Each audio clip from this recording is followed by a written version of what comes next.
नमस्कार, मैं रफी और आप देख रहे हैं DNN इंडिया। अजमेर दरगाह में शिव मंदिर होने के दावे से जुड़े मामले में शनिवार को सिविल न्यायालय में सुनवाई हुई। मामले में जिन आवेदकों के जवाब बाकी रह गए हैं, उन्हें 6 मई को पेश होने के निर्देश दिए गए। अजमेर दरगाह में शिव मंदिर होने के दावे से जुड़े बहुचर्चित मामले में शनिवार को सिविल न्यायालय में सुनवाई हुई। अदालत ने जिन आवेदकों के जवाब अभी लंबित हैं, उन्हें 6 मई को उपस्थित होने के निर्देश दिए हैं। अब इस प्रकरण की अगली सुनवाई 6 मई को निर्धारित की गई है। सुनवाई के दौरान 110 की एप्लीकेशन के तहत पक्षकार बनने के लिए दाखिल अर्जियों पर विस्तार से बहस हुई। जानकारी के अनुसार कुल 12 लोगों ने खुद को वादी और प्रतिवादी के रूप में शामिल करने के लिए आवेदन प्रस्तुत किए हैं। हालांकि न्यायालय ने फिलहाल यह तय करने का फैसला सुरक्षित रख लिया है कि किन किन को पक्षकार बनाया जाएगा। मुख्यवादी विष्णु गुप्ता ने बताया कि 12 लोगों ने खुद को पक्षकार बनने के लिए आवेदन किया है, लेकिन उनकी ओर से इसका विरोध किया गया। उन्होंने अदालत में दलील दी कि किसी भी नए व्यक्ति को इस मामले में पक्षकार नहीं बनाया जाना चाहिए। वहीं पक्षकार बनने के इच्छुक आवेदकों में राज्यवर्धन सिंह ने भी अपना पक्ष रखा। उनका कहना है कि उन्होंने ही सबसे पहले इस मुद्दे को उठाया था और न्यायालय तक पहुंचने की पहल की थी, इसलिए उन्हें पक्षकार बनाया जाना चाहिए। दूसरी ओर दरगाह पक्ष से जुड़े कई लोगों ने भी 110 की एप्लीकेशन के तहत खुद को पक्षकार बनने के लिए आवेदन किया है। दरगाह दीवान के प्रतिनिधि और अंजुमन कमेटी की ओर से भी न्यायालय में अर्जी दाखिल कर अपने अपने तर्क प्रस्तुत किए गए। सुनवाई के दौरान 2 आवेदक अनुपस्थित रहे, जिन्हें 6 मई तक का समय दिया गया। जितनी भी इंटरवेंशन थी जो पार्टी बनने के लिए आई थी, उन पे लंबी सुनवाई हुई। लास्ट तारीख पे भी लंबी सुनवाई हुई थी। कुल 12 एप्लीकेशन इस केस में इंटरवेंशन बनने के लिए आई थी। उन 12 एप्लीकेशन पे सुनवाई पूरी हो गई है, सबका पक्ष रखा। हमने सभी एप्लीकेशनों का विरोध किया है, क्योंकि कोई भी नया साक्ष्य लेके कोई भी एप्लीकेंट नहीं आया और अदालत की कार्रवाई उन सबके पार्टी बनने से अवरोधी होगी, समय नष्ट होगा। इसलिए हमने सबको अपोज किया है और साथ ही साथ अदालत से रिक्वेस्ट की है कि जल्द से जल्द इसका ऑर्डर लाएं, ताकि कार्रवाई आगे सुचारू रूप से चल सके। माननीय अदालत ने सबकी बातें सुनी है, सबके आर्गूमेंट सुने हैं और ऑर्डर रिजर्व किया है।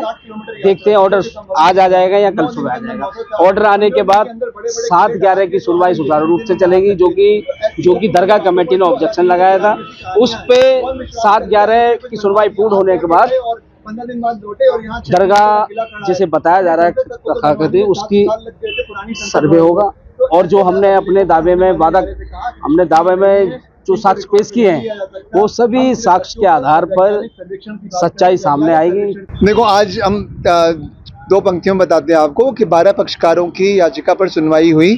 पक्षकारों ने याचिकाकर्ताओं की कि वे पक्षकार बनना चाहते हैं। जो वादी बनना चाहते थे राजवर्धन जी, हमने उसका भी विरोध किया, क्योंकि एक भी पक्षकार हमने योग्य नहीं पाया जो किसी भी तरह के तथ्य को, ऐतिहासिक अभिलेख को, किसी रिसर्च को, किसी न्यायालय में आए तथ्य को प्रकट करने में योग्य हो। उनको किसी तथ्य का न तो ज्ञान था, न वो तथ्य को प्रकट कर पाए। जब याचिका में आप सिर्फ ये बात कह रहे हैं कि मैं तो भक्त हूँ इसलिए मेरी याचिका सुनी जाए, तो इस तरह से तो न्यायालय आगे नहीं बढ़ सकते कि सिर्फ आप अपनी कोई भी भावना सच्ची या झूठी लेके आ जाएं। तो न्यायालय कैसे बात चलेगा? न्यायालय को साक्ष्य चाहिए और साक्ष्यों के लिए ही हमने प्रार्थना करी है कि ASI से वैज्ञानिक सर्वेक्षण कराया जाए। ये भावना की बात नहीं है कि कौन कहाँ था। ख्वाजा साहब अगर थे तो वहाँ के महान पीर या सूफी वो सजिस्तान के थे, वो अफ़गानिस्तान के थे, वो इराक गए, वो मदीना गए, मक्का गए, लेकिन भारत में आने का हमने माननीय न्यायालय के समक्ष ये निवेदन करके सबमिशन किया कि 400 वर्ष तक उनके भारत आने का कोई भी इतिहास नहीं है। यहाँ तक कि उनके ज़माने की जो पुस्तक तबाक़त नसीरी है,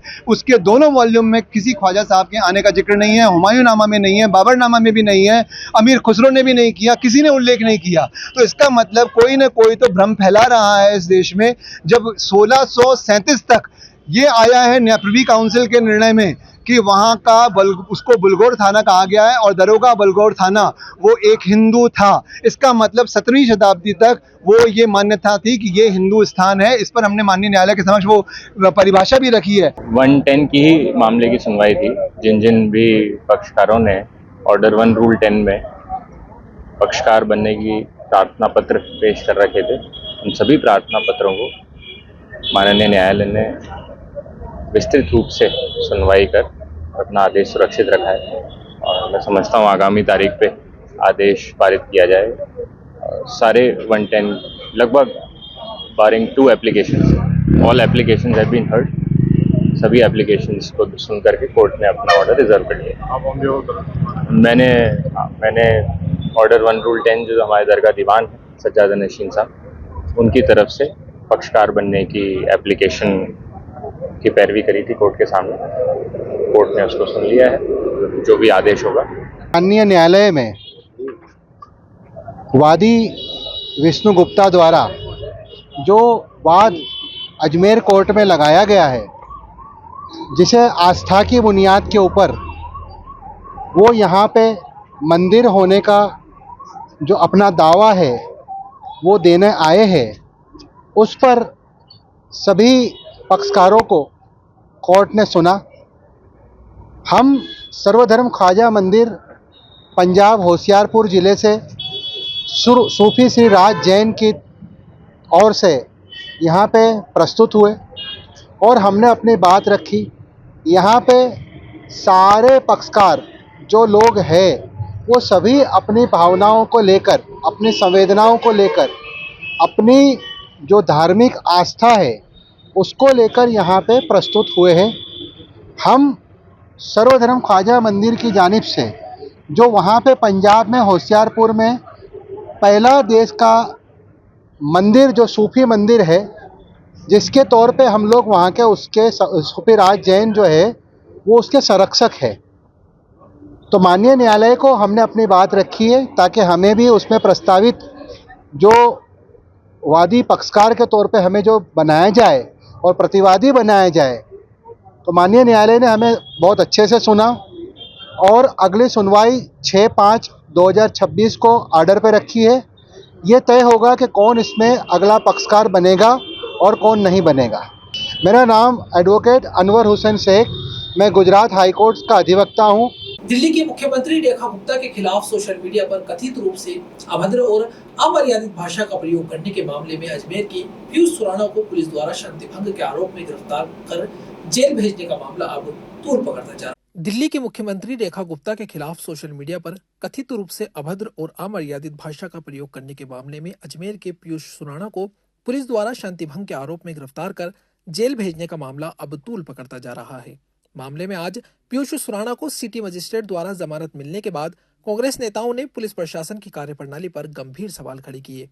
कांग्रेस के शहर अध्यक्ष राजकुमार जयपाल सहित अन्य नेताओं ने आरोप लगाया कि सामान्यतः शांति भंग के मामले में आरोपी को जमानत मिल जाती है, लेकिन इस प्रकरण में पुलिस ने प्रक्रिया का पालन नहीं किया। कांग्रेस नेताओं का कहना है कि पुलिस ने सत्ता के दबाव में काम करते हुए सिटी मजिस्ट्रेट के रीडर को थाने पर बुलाकर वहीं दस्तावेज पर हस्ताक्षर करवाए और पीयूष सुराणा को सीधे जेल भेज दिया। उन्होंने इसे स्पष्ट रूप से सत्ता का दुरुपयोग बताते हुए कहा कि पुलिस प्रशासन निष्पक्ष तरीके से काम नहीं कर रहा है। इसके साथ ही कांग्रेस ने यह भी आरोप लगाया कि घटना के दौरान भाजपा महिला मोर्चा से जुड़ी कुछ महिलाओं द्वारा पीयूष सुराणा के साथ अभद्र व्यवहार, मारपीट और अपमानजनक कृत्य किए गए।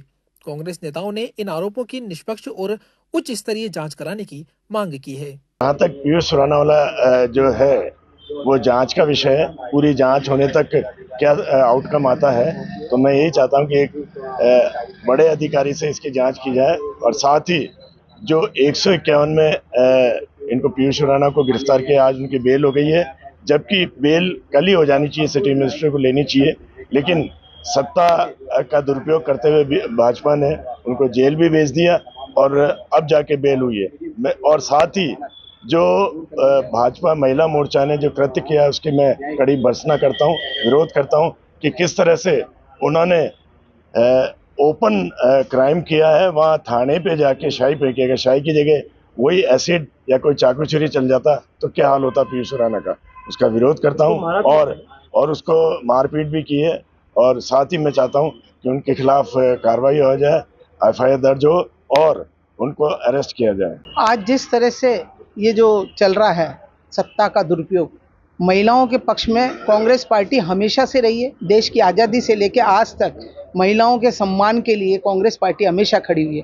अगर मान लीजिए महिला सम्मान के लिए कोई ऐसी बात थी तो उसकी जांच करनी चाहिए। बिना जांच किए उसको गिरफ्तार किया पहले तो, और गिरफ्तार करके 151 में बंद किया हमारे कार्यकर्ता को। इनकी जो नीति चल रही है कि कांग्रेस के कार्यकर्ताओं को किस तरह से डराया धमकाया जाए, लेकिन हमारे कांग्रेस के कार्यकर्ता कभी डरने वाले नहीं है, धमकाने वाले नहीं है। और ये अगर उन्होंने गलत किया होगा तो जांच में अगर दोषी पाया जाता तो आप सजा दीजिए, हम मना नहीं करते। लेकिन जिस प्रकार से उनको गिरफ्तार करने के बाद थाने पर जिस प्रकार से उनके साथ अभद्र व्यवहार किया, उनके ऊपर शाई फेंकी, थप्पड़ मारा, ये किसने अधिकार दे दिया महिलाओं को? ऐसा अधिकार किसी ने नहीं दिया कानून, और वो भी थाने के अंदर। तो ये सत्ता का दुरुपयोग है, तो इसकी हम निंदा करते हैं और इस तरह के कृत्य नहीं हो, इसकी भी जांच होनी चाहिए और उनको तुरंत गिरफ्तार करना चाहिए। आज उनकी पीयूष सुराना जी की वो ली है, इन्होंने जमानत ली है। ये जमानत कल भी हो सकती थी, लेकिन इन्होंने सत्ता के दुरुपयोग में नहीं ली। कोई बात नहीं, आगे लड़ाई कांग्रेस लड़ रही है इनसे, आगे और लड़ेगी। हम यहाँ रुकते हैं एक छोटे से ब्रेक के लिए, जल्द हाजिर होंगे खबरों के नए सफर के साथ। कैंसर बीमारी ही ऐसी है, चिंता तो होगी ना। लेकिन अब अपनी चिंता को बदलो विश्वास में, क्योंकि आदिनाथ कैंसर मेडिसिटी में है रेडियोथेरेपी, कीमोथेरेपी और कैंसर सर्जरी के उपचार के साथ आधुनिक सुविधाएं भी। विजिट करें आदिनाथ कैंसर मेडिसिटी एट चाची आवास अजमेर।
अजमेर संभाग के सबसे बड़े जवाहरलाल नेहरू अस्पताल के आपातकालीन विभाग से बजरंगगढ़ चौराहे तक लगने वाले चाय नाश्ते के ठेलों पर सोमवार को यातायात पुलिस ने सख्त कार्यवाही करते हुए उन्हें हटाया और कई ठेलों को जब्त किया। अजमेर संभाग के सबसे बड़े जवाहरलाल नेहरू अस्पताल के आपातकालीन विभाग से बजरंगगढ़ चौराहा तक लगने वाले चाय नाश्ते के ठेलों पर सोमवार को यातायात पुलिस ने सख्त कार्यवाही करते हुए उन्हें हटाया और कई ठेलों को जब्त किया।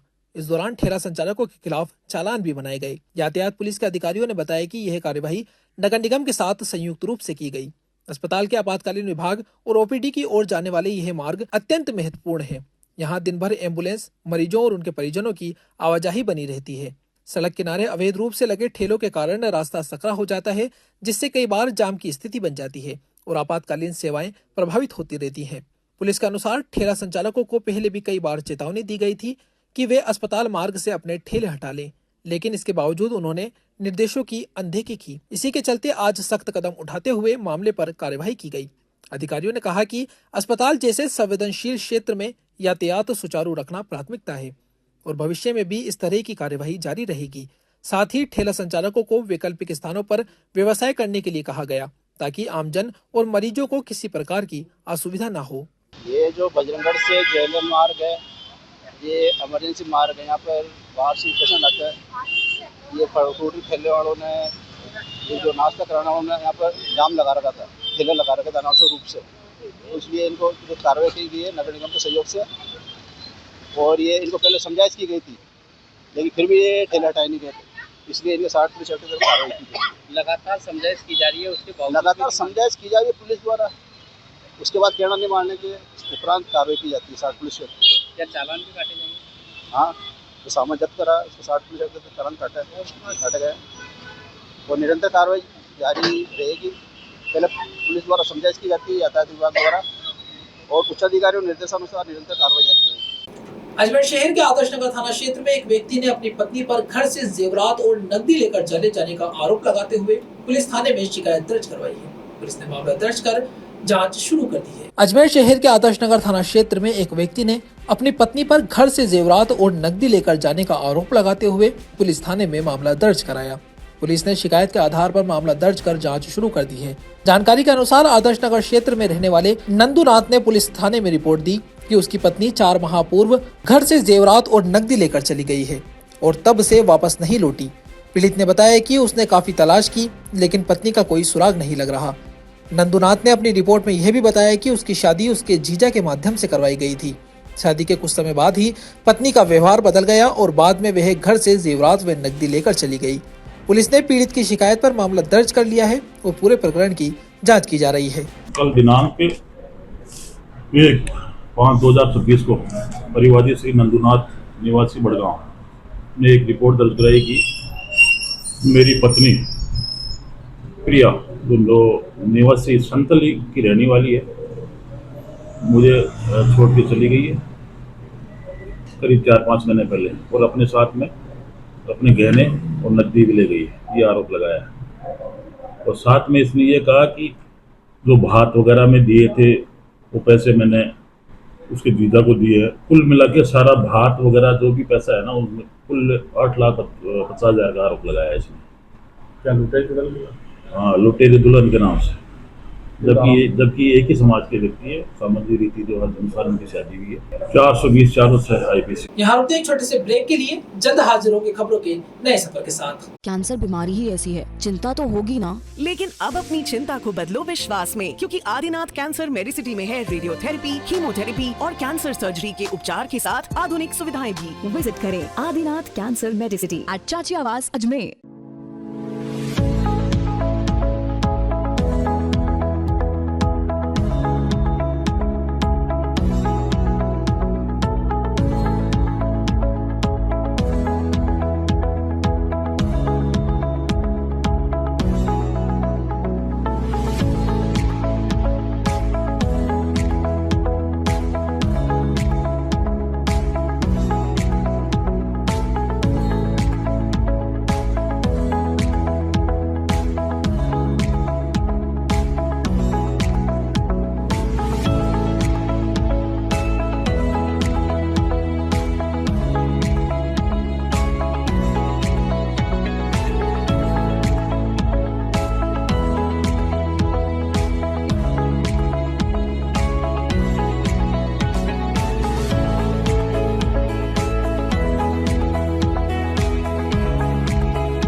शहर में साइबर ठगी का एक चौंकाने वाला मामला सामने आया है, जहां लोन दिलाने के नाम पर एक युवक के साथ उसके ही पड़ोसी ने धोखाधड़ी कर दी। शहर में साइबर ठगी का एक चौंकाने वाला मामला सामने आया है, जहां लोन दिलाने के नाम पर एक युवक ने उसके ही पड़ोसी से धोखाधड़ी कर दी।